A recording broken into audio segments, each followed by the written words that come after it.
Oh, this fishy is deep, dark, and dank. Before we move on to diagnosing any new SpongeBob characters, I have to finish off Mrs. Puff. If you can recall, a while back I made a massive video on Mrs. Puff where I dissected all of the little hints we get into her backstory. I ended up creating a timeline explaining her life and diagnosing her mental state. The video was so large I split it in half and uploaded it across a week to make it easier to edit. I'll link part 1 right now. It's not too long, and you can find it by clicking in the top right box here. You might also recall me asking everyone to comment things I might have missed, and you guys delivered, mainly in how you all demanded I solve the pufferfish from the SpongeBob movie. So if you haven't seen that 2-part video yet, do that, because today I finish off everything and reveal how Mr. Puff could still be alive.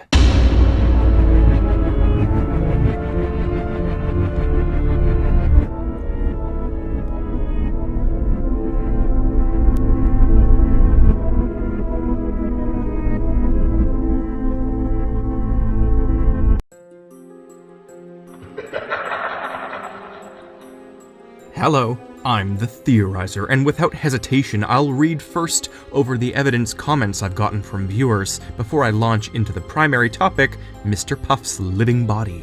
First, let's look at that pesky thing I kept confusing in the past 2 videos. Did Mrs. Puff change her name or her school's name? As I said in the little literal subtext, both ways fit my theory.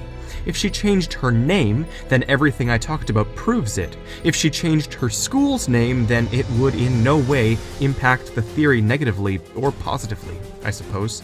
With that out of the way and finally verbalized, let's look at a couple comments I've received with more evidence. Purple Turtle Gaming has pointed out how the cops are constantly mocking Mrs. Puff, joking about her knowledge of law-breaking.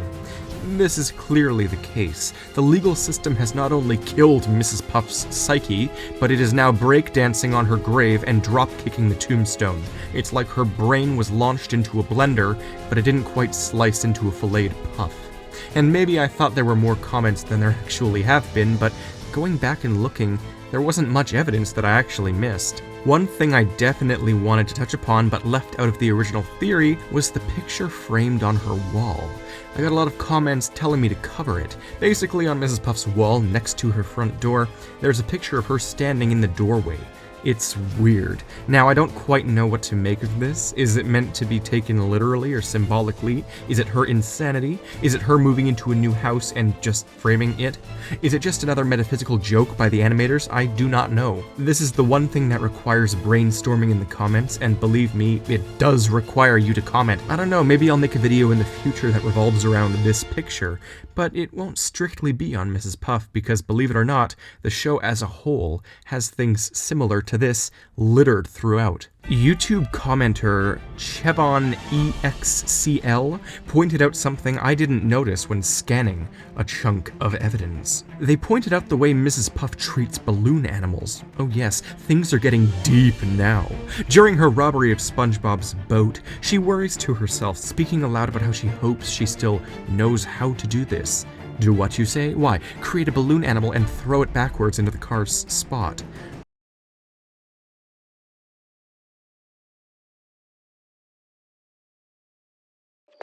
I hope I still remember how to do this. Yeah.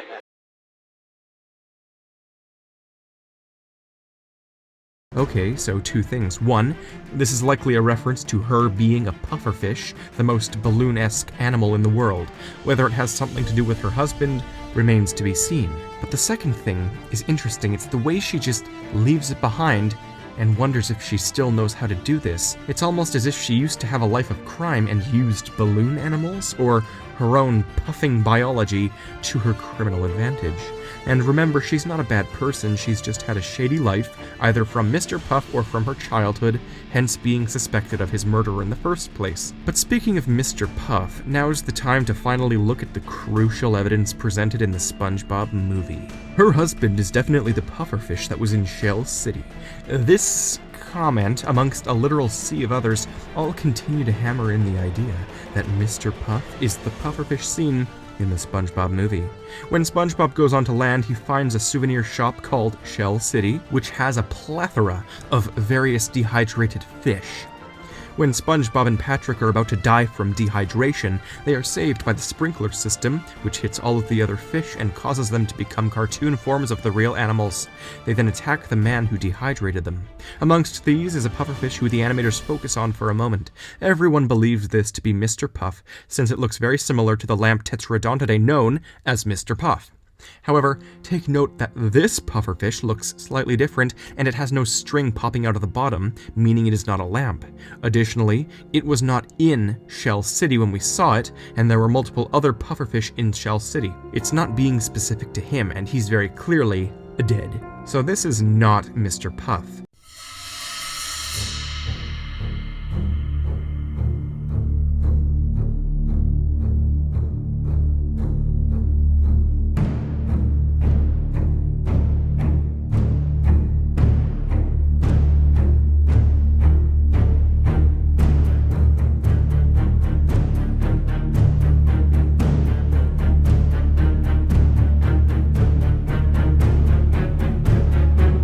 But this Shell City thing has given me an idea. Albeit this is not a part of my theory, this is just some additional hypothesis. This is the kind of thing I'd post on Twitter, not the kind of thing I'd make a video on because there's no stable evidence for it. It's just some ideas to throw out there, which I love doing. Something to ponder in the comments below. Could Mr. Puff have been at Shell City at one point? Clearly he no longer is because he was sold and made into a lamp, but at one time, could he have been here, sold from here, and could Mrs. Puff have been with him? Because she seemed to know he was made into a lamp. Could this be what drove her insane, what she doesn't want to talk about? Could being dehydrated in Shell City ruin fish brains permanently? Okay, so hold on. Mrs. Puff's resurgence of insanity was caused by being partially dehydrated at Shell City, as pufferfish are one of the ones this guy seems to like dehydrating. And she knew only enough about her husband's fate to be able to relay how he died, leading to her hometown believing she killed him, sending her on the run and into a life of crime, when in actuality she only had fragments from the incredibly torturous experience of being dehydrated and rehydrated. Mr. Puff could have sacrificed himself, or Mrs. Puff's dazed state led to his death, meaning she truly did kill him unwillingly and inadvertently. But the police know she's nuts and they torment her anyways. Wow. Okay, try to understand that. It's the best hypothesis I can conjure to fill in these new blanks. Definitely not provable. Definitely not a part of my precious grand theory here. Just something to ponder. But all of this simply brings up the fact that these are no ordinary sea creatures. The way they immediately pop into cartoon form from a drop of water and then intellectually overpower a human, these truly are not normal marine animals. Something's wrong. And perhaps, along with the photograph of Puff, I will discuss this next time in whatever form that comes. Maybe it'll be in that mass diagnosis of Bikini Bottom I promised, or maybe it'll be Mermaid Man, Karen, Sandy, I don't know. But I think it'll most likely be Mr. Krabs in a couple months. I have lots of ideas on him. Maybe I'll have to end up splitting the initial video in two like I did with Mrs. Puff, but stay tuned. Make sure to like the video and comment below your thoughts on both this new hypothesis and the weird evidence that is the Inception photograph. To keep up to date with when the next SpongeBob videos come out very soon, click the subscribe button below and, at no cost to yourself, click the bell as well so YouTube will notify you of when I post these videos. From now until then, I have a ton of interconnected theories on only a couple of Pixar films soon to be released, and they are some of the best things I've ever made. Lately, I've been working on some bonus content too, call it videos in advance or early or whatever, and by donating only a few bucks monthly on my Patreon, you can see my videos early, get your name in the outros, you name it. I've also set up recently, at the heavy request of my viewers, merchandise. Yes, now you can wear my crappy logos on shirts or on mugs or phone cases, or have crazy phrases I've put on shirts. You get the idea. I'll put my Patreon link in the outro, and a white rectangular box to a video explaining my merch should have popped up in the corner, but I'll also link them in the descriptions. And so, until next time, when we continue with the insanities of Bikini Bottom, I'm the Theorizer.